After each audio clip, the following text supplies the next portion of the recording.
कहते हैं कि आने वाले दिन में यहाँ एम्स बने। रमराई भी गए थे चुनावी टाइम में, रमराई में भी एक पुल होगा। रमराई में भी पुल होगा, इसका भी डीपीआर बना है। अब लोगों को बेवकूफ नहीं बनाया जा सकता।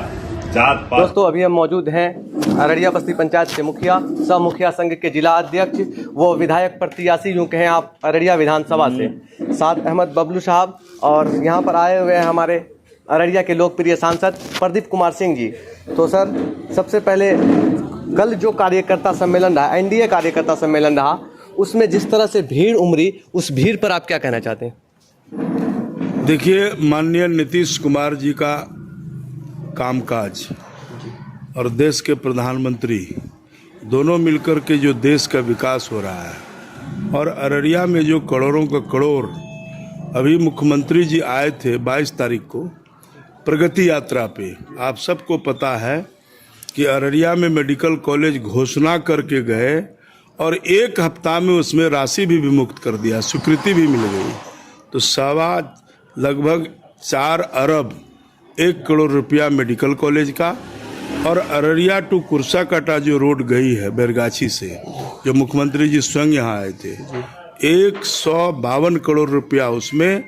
और फारबिसगंज में जो जाम का समस्या है, वहाँ फ्लाईओवर ब्रिज के लिए 115 करोड़ रुपया, और भरगामा में सैफगंज वाला जो रोड है सुकेला मोड़ से, उसमें भी 52 करोड़, और सुंदरी मठ का पर्यटक का विकास के लिए लगभग 14 करोड़ 10 लाख रुपया। अन्य कई योजना यानी 700 करोड़ से अधिक रुपया का वह सौगात अररिया जिला वासी को एक हफ्ता में दिया। तो जैसे बात यहाँ का जो कार्यकर्ता था, जैसे इंडिया का जो कार्यकर्ता था, भाजपा का, जदयू का, उसमें साद अहमद बबलू जी का अहम रोल रहा। काफ़ी कार्यकर्ता को लेके यहाँ से गए थे। अन्य कई नेता भी लोग लाए थे, परंतु इनका काफ़ी योगदान रहा, और भीड़ चारों तरफ से आया, और लोगों में उमंग था। और अपने पांचों दल का जो इंडिया गठबंधन का प्रदेश अध्यक्ष, वे सभी आए थे। तो उनकी बातों को सुनने के लिए आए थे, और वर्कर सब काफ़ी संख्या में। जैसे आपने जिक्र किया मेडिकल कॉलेज से रिलेटेड, तो मेडिकल कॉलेज के लिए कई बार कई लोगों ने आवाज़ उठाई, लेकिन आप देखेंगे पिछले 20 सालों से नीतीश कुमार जी की सरकार है, तो आखिर इतना देर क्यों हुआ अररिया को मेडिकल कॉलेज मिलने में? देखिए क्या है, आप 20 साल से क्यों कह रहे हैं? आज़ादी के बाद अब तक हुआ ही नहीं। जितनी सरकारें आई कोई नहीं किया। जब तक आपका इंफ्रास्ट्रक्चर का डेवलपमेंट नहीं होगा, पहले तो सड़क ही नहीं था, बिजली ही नहीं थी, कहीं कुछ था ही नहीं। आप देखते हैं ना, तो आहिस्ते आहिस्ते प्रधानमंत्री जी का भी और मुख्यमंत्री का भी सोच था कि जब हम पहले डेवलप करेंगे, जो मूल डेवलप है। आप अररिया जिला का किसी कोना से अब 1 घंटे में आप अररिया पहुंच जाता। पहले थी ये स्थिति।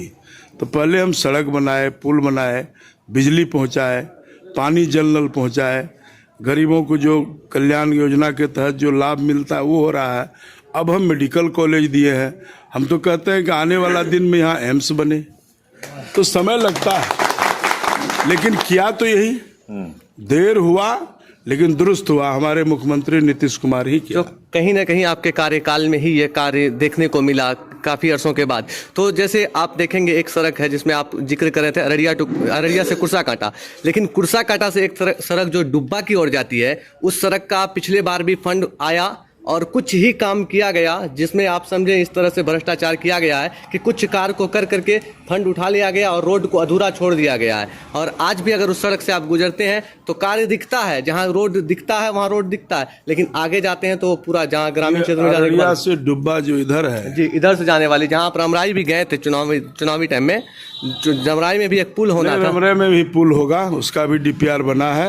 अभी 40 पुल का टेंडर हो रहा है 1 हफ्ता में। हो सकता है उसी में आ जाए या सेकेंड फेज में आवे। इतना आप जान जाइए कि मैं कहता हूं कि 100 में 90 काम हो गया। 10 नहीं हुआ तो नीतीश जी ही करेंगे, क्योंकि ये काम करने वाले लोग हैं। आपको पहले और अभी में अंतर है ना। जी हाँ, अभी तो अंतर दिख रहा है और कहीं ना कहीं अररिया डेवलप हुआ, ये सही बात है आपके कार्यकाल में। लेकिन रमराई के लोग काफ़ी उम्मीद के साथ आपको देखे थे और आज भी देखते हैं। हम कह रहे हैं कि रमराई का भी पुल बनेगा और रोड भी बनेगा और इसी सरकार में बनेगी। और हम तो यहाँ एमपी है ही ना जी। मैं तो अभी 29 तक एमपी हूँ, इसलिए मैं वचन दे के आया हूँ मैं रमराई जाऊँगा और पुल रोड लेके ही जाऊँगा। तो उसी दिन का मैं इंतजार कर रहा हूँ कि जल्दी वो स्वीकृत हो जाए, टेंडर हो जाए, क्योंकि हम पहले जाके शिलान्यास नहीं कर सकते हैं। आज काम टेंडर होगा, उसका वर्क आदेश होगा, आज शिलान्यास होगा, कल से काम शुरू होगा। जोगी प्रखंड के लोग भी आपसे बहुत उम्मीद लगा करके रखते हैं। हम लोग देखते हैं खास के अवतारण पंचायत, भगवानपुर पंचायत, ये जो पढ़ते हैं ये लोग बहुत आप उम्मीद। देख लीजिए ना, भारत सरकार दिल खोल के पैसा दे रही है जी। आप देखें ना, ये 2-3 साल में ये 4 लेन रोड बन गया। आज हम सिल्लीगुड़ी 2 घंटा में पहुंच जाते हैं, पहले 4-4 घंटा लगता था, 5-5 घंटा लगता था। और आपको बता दें कि आपको 6 लेन भी गोरखपुर से सिल्लीगुड़ी हो गया है, रेल लाइन का काम शुरू है। तो भारत सरकार और बिहार सरकार दोनों में इंडिया की सरकार है, इंडिया गठबंधन की, तो डबल इंजन की सरकार है। और प्रधानमंत्री को भी मुख्यमंत्री जी जो बोलते हैं वो प्रधानमंत्री दिल खोल करके बिहार के लिए पैसा भी। आखिरी और लास्ट सवाल सर, जैसे आप अररिया के सांसद हैं, लेकिन आप सीमांचल के आवाज़ को उठा सकते हैं, आप लोकप्रिय सांसद हैं, लेकिन सीमांचल में एक समस्या जो आप देखते हैं वर्षों से आ रहा है, कई सदियों से आ रहा है, जो कटान का है। कटान का समस्या, गांव का गांव तबाह हो जाता है, कई मस्जिद मंदिर सब तबाह हो जाते हैं। उस पर कभी आपने सदन में आवाज़ नहीं उठाई है क्या?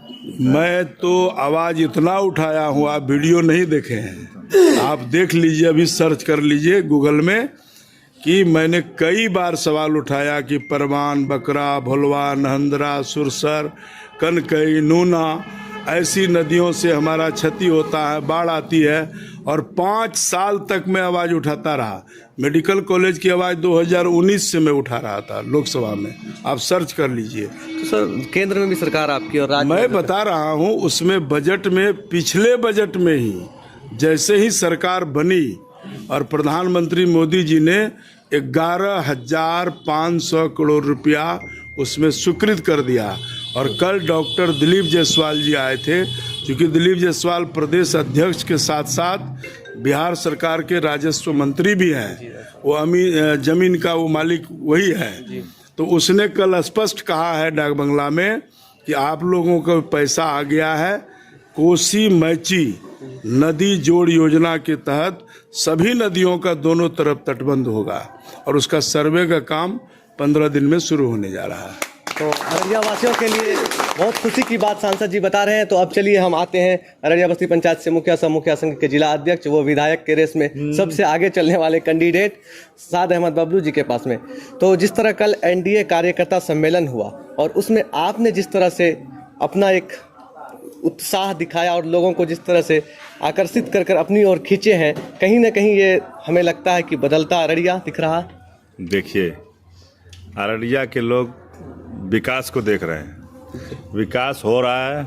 माननीय मुख्यमंत्री नीतीश कुमार, आपने अभी कहा कि डबल इंजन की सरकार, केंद्र में भी हम लोगों की सरकार है, राज्य में भी हम लोगों की सरकार है, लोग विकास देख रहे हैं। अब लोगों को बेवकूफ़ नहीं बनाया जा सकता, जात पात के नाम पर लोग बेवकूफ़ बनने वाले नहीं हैं। अब जो कोई इधर उधर की बात नहीं सुनने वाले हैं, लोग देख रहे हैं, सीधा देख रहे हैं, नरेंद्र मोदी जी को सीधा देख रहे हैं, नीतीश कुमार जी को, और काम को। काम बोलता है सरकार का तो लोग बोलेंगे, लोग जुटेंगे, लोग जाएंगे, लोग भीड़ लगाएंगे। ये तो होता ही है, जहाँ काम होगा वहाँ भीड़ होगा। तो काफ़ी लोग आपसे उम्मीद लगाते हैं, खासकर अगर देखेंगे आप अररिया विधानसभा में कई लोग आपको ही चाहते हैं। इस पर आप क्या कहना चाहते हैं? जो लोग आपको चाहते हैं, क्या उम्मीद कर सकते हैं?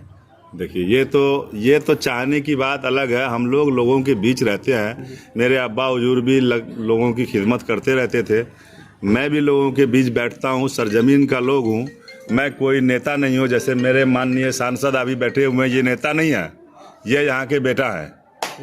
तो इसी तरह मैं नेता नहीं हूँ, मैं यहाँ का बेटा हूँ, मैं लोगों के बीच रहता हूँ, सरजमीन से जुड़ाव है हम लोगों का।